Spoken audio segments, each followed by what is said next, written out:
Masa Rasulullah peristiwa Isra dan Mi'raj 1400 tahun yang telah lalu, Rasulullah ditunjukkan dunia ini digambarkan seperti seorang wanita yang dah bongkok 3. Orang dah tua sangat dah. Itu 1400 tahun yang telah lalu digambarkan. Apabila Rasulullah tanya kepada Jibril, wahai Jibril, gambaran apakah wanita ini? Itulah gambaran usianya dunia.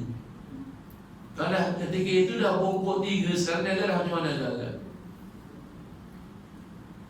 Tapi sebab itu kita sekarang ni dah memang berada di saat-saat akhir. Jangan kita lalai lagi. Jangan ada peluang, ayo peluang kita rebut. Jangan kita nak sambil bertakut. Itulah kena kuman virus 14 hari, tak boleh selamatkan. Good. Berapa ramai yang dah satu dunia yang dah mati disebabkan kuman ini. Tapi jelah, memang mati tetap mati, tapi penyebab dia dengan dijangkiti kuman ini lagi mudah mati. Jadi kalau kita tak ada persiapan, macam mana? Tak ada persiapan. Kalau mati ada persiapan, tapi contoh yang baru-baru ni, kawan guru saya tu ni, almarhum Ustaz Kamarudin Koming, guru Al-Quran, Al-Hafiz. Dia menganalisis Quran wakil negeri Johor ke Malaysia. Sehat walafiat. Pagi masih menjalankan tugas, lepas zuhur pergi kebun, tanam pokok durian, terus tombak, terus inna lillahi wa inna ilaihi raji'un. Macam dia tak apa meninggal, habis Al-Quran, muridnya dah ramai. Kalau kita mukadam pun tak apa, macam mana agak-agak? Macam dia ilmu dah cukup, amalan dah cukup, 30 juzuk dalam dada. Bayangkan, kita 30 surah pun tak ada. Tapi tuan-tuan taklah, tuan-tuan semua okey. Jadi ni maksudnya sakit itu, mati itu bukan tunggu sakit, bukan tunggu tua, belum pencen lagi, belum pencen, sehat walafiat, tak ada duduk hospital, meninggalnya di kebun. Tapi itu bermakna itu sebagai peringatan kepada kita, bermakna mati itu boleh datang bila-bila. Jadi kalau kita dalam keadaan mentaati perintah Allah, alhamdulillah. Dalam keadaan kita lalai, mati pula tu. Basuh kereta baru, terus semput, dah tua, beli kereta baru.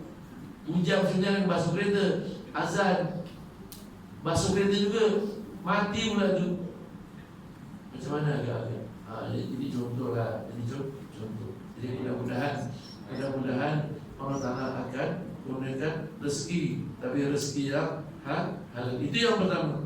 Yang kedua kata Rasulullah, janji Allah, wa yaqhu min azabil qabri.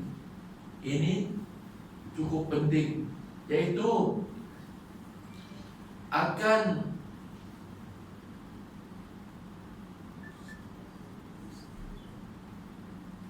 diberi keselamatan dari siksa kubur. Ini Allah Ta'ala yang janji.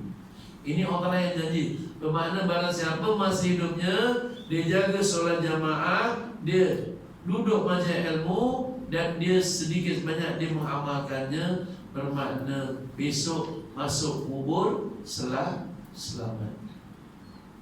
Ada tak orang menerima ini mati dicampak ke sungai? Tak ada. Mesti kena masuk kubur. Kubur begitu punya gelap ke terang agak-agak? Gelap. TNB tak pasang lampu. Pasang lampu pun tak nampak kita. Dah mati. Tetapi macam mana kita nak menerangkan kubur kita? Amalannya apa yang Rasulullah? Banyakkan bangun malam, banyakkan solat tahajud. Barang siapa yang masih hidupnya dia istiqamah solat tahajud walaupun 2 rakaat, besok masuk kuburnya terang benderang. Legalah sikit. dah gelap, lepas tu kena tengking malaikat pula. Macam mana agak lagi takut. Dah gelap takut, lepas tu malaikat mungkar nakir tengking pula. Lagilah takut. Walaupun kita boleh jawab, sedar-sedar tak boleh jawab dengan tadi tu. Suasana kubur. Jadi semua kena masuk kubur. Tak ada yang tak ada. Kalau masih hidup memang tak ada. Misalnya kita masih hidup, orang kawan-kawan tangkap, pikul, yuk masuk orang kubur, orang ni yuk. Berontak tak kita agak? Agak-agak kita itu masih hidup, nak dipikul, mungkin mengamuk kita, betul? Nak masuk dalam kubur. Tetapi kalau dah mati, ada orang mati ngamuk tak? Nak masuk dalam kubur? Tak ada. Merontak pun tak ada. Jadi sebab kita dah mati gitu. Jadi kalau kita kembali kepada Allah dalam keadaan yang selamat, berbahagia. Macam mana salah satu yang selamat? Allah Ta'ala cerita dalam Al-Quran, dalam surah As-Su'ara ayat ke-89. Ini untuk dijadikan panduan Al-Quran, surah As-Su'ara ayat ke-89. A'udzu billahi minasyaitonir rajim. Bismillahirrahmanirrahim. Yauma la yanfa'u malun wala banun illa man atallaha biqalbin salim. Shadaqallahu azim. Ayat yang ke-88 Allah beritahu, yauma la yanfa'u malun wala banun. Hari di mana harta dan anak sudah tidak ada nilai lagi, sudah tidak dapat memberi pertolongan lagi. Sekarang kita kat dunia ada harta, boleh kita gunakan untuk buat apa? Ada harta. Kalau kita kena tangkap pun kita boleh pasang peguam, ada harta. Tetapi kita dah mati besok, kata Allah dalam Al-Quran sana, yauma la yanfa'u malun wala ban, hari di mana hari pembalasan, harta dan anak sudah tidak dapat memberi pertolongan. Walaupun masa hidupnya kita hartanya segunung, rumahnya 4-5 tingkat, anaknya semua 3-4 semua universiti, semua profesor, dah tak dapat memberi pertolongan. Ini orang bagi tahu. Habis kalau dah harta yang kita suka-suka, yang kita kumpul-kumpul, nanti malam balik buka laci tengok berapa yang duit aku kat bank. Lepas tu tutup balik, masuk laci, oh ada 10,000. Tengok, betul? Kalau kita ada duit kat bank kan, cuma kat buku kan, nak tidur, tengok dulu, alhamdulillah ada 10,000. Itu bukan duit kita tu. Itu bukan duit kita. Ditarikan malam tu kita mati, kita siapa punya? Janda kita punya. Dia dah mati, kita cuma dapat tengok, berapa ada 10,000, 20,000, ada 50,000. Kalau ditarikan malam tu kita mati, bermakna waris yang punya. Kalau jandanya masih muda, goodbye. Ada orang minat, terima, tak salah. Walaupun masih hidupnya kita wasiat, saya kalau mati saya haramkan awak kahwin. Boleh pakai tak wasiat itu? Tak boleh. Dia wasiat, kalau abang meninggal dulu, saat abang haramkan isteri abang nikah lagi. Boleh ikut wasiat itu? Tak boleh. Sebab nikah kahwin itu sunnah aku. Tapi laki-laki jarang lah, biasanya perempuan. Biasanya perempuan yang wasiatnya, kalau saya meninggal dulu, saya haramkan abang nikah lagi. Kalau abang nikah juga, saya bangun, saya cekik abang. Ini perempuan lah biasanya. Dia ukur kita jangan kahwin lagi. Tapi bukan perempuan ni lah, mungkin dia nak bangun nak cekik kita tu. Kalau kita kahwin lagi, kalau dia mati kita kahwin lagi, dia nak bangun nak cekik kita. Jadi itu sebagai renungan saja. Alhamdulillah. Jadi bermakna kalau dah harta dan anak sudah tak berguna, Allah Ta'ala sendiri jawab. Ayat seterusnya, ayat yang ke-29, illa man atallaha biqalbin salim. Orang yang membawa mati kembali kepada Allah dengan membawa hati yang selamat. Inilah orang yang selamat. Bukan bawa duit. Illa man atallaha biqalbin. Qalbin di mana hati? Salim. Salim itu selamat. Masa hidupnya hatinya sentiasa diajak berzikir kepada Allah. Inilah tujuannya kita berzikir itu, supaya nak bersihkan hati ini. Sebab bayangkan, kan kita sedih maklum, apabila kita buat satu dosa, akan timbul satu titik hitam dalam hati kita.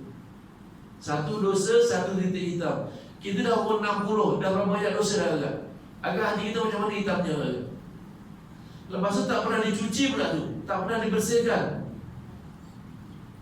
Inilah bersihkannya dengan zikrullah. Allahumma anta maksudi waridhoka matlubi a'tini mahabbataka wa ma'rifatak latifatul qalbi. Allah. Ini cara nak membersihkan hati. Jangan minum klorok pula. Jangan minum klorok mati nanti. Nak bersihkan hati macam Rasulullah. Cuba tengok, dia nak menghadap Allah semasa peristiwa Isra dan Mi'raj. Sebelum dia mula perjalanan Isra, apa dibuat malaikat Jibril dengan Israel? Dia belah dadanya, dikeluarkan hatinya, dibasuh dengan air Zam-Zam, betul? Sebab nak jumpa Allah, satu titik kotor pun tak ada. Sedangkan Rasul tak ada dosa, pun masih dibelah lagi. Ini kan gambaran. Ini kan gambaran macam mana pentingnya hati yang bersih, hati yang selamat nak jumpa dengan Allah. Rasulullah yang dah maksum, tak ada dosa, pun nak Isra Mi'raj dibelah dulu. Agak kita nak jumpa Allah, hati kita macam mana agak? Dah bersih belum agak? Inilah tujuannya kita berzikir. Ayo, mudah-mudahan dengan kita berzikir itu hati kita, ya, mudah-mudahan bersih. Tetapi cuba kita gambarkan, kita ada pisau atau parang. Ada pisau parang, lepas itu dah hilang 10 tahun dengan semak, dah tertimbus pasir depan rumah kita. Dah 10 tahun. Agak sekali kita campur-campur, jumpa balik, macam mana keadaan parang tu agak? Agak dah boleh terus motong sayur ke agak? Mesti bekarat. Bila bekarat, macam mana nak jadikan dia supaya boleh digunakan lagi? Kena asah. Kalau dah bekarat, takkan asahnya itu sek, dah boleh potong. Agak boleh. Mesti sek, kosek. Sebelah lagi sek, kosek. Kalau dah lama sangat, kalau baru 10 hari mungkin juga sek dah boleh bunuh lagi. Indah. Jadi hati kita dah 60 tahun tak pernah berzikir, agak takkan sekali zikir terus nak bersih. Ini kan gambaran contoh. Hati kita dah 50 tahun, 60 tahun tak pernah kita ajak zikir zikir hati. Allah. Agak takkan sekali dua zikir hati kita nak bersih. Ini gambaran. Jadi mudah-mudahan ayo kita istiqomah terus menerus bersihkan hati. Inilah orang yang selamat. Jadi mudah-mudahan oleh kerana masa sudah tidak mengizinkan,